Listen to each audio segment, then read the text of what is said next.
Alam mo, isa sa pinakamasarap na pakiramdam ang pagmumotor ng long ride. Yung tipong pagsakay mo pa lang ng motor, pagpaandar ng engine, may mararamdaman ka ng kakaibang saya.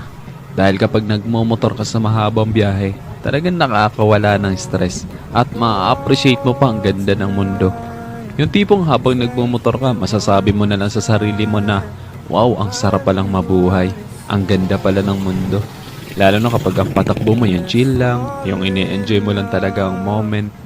Madami kasi tayo kanya-kanyang problema sa buhay.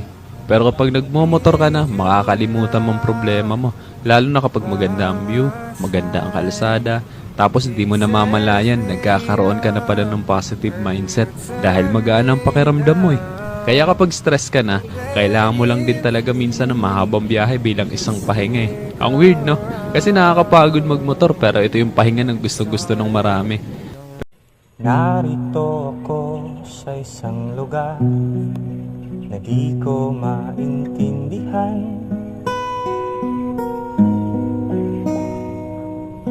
Nakikipagsapalaran sa buhay na ang hantungan ay kawalan.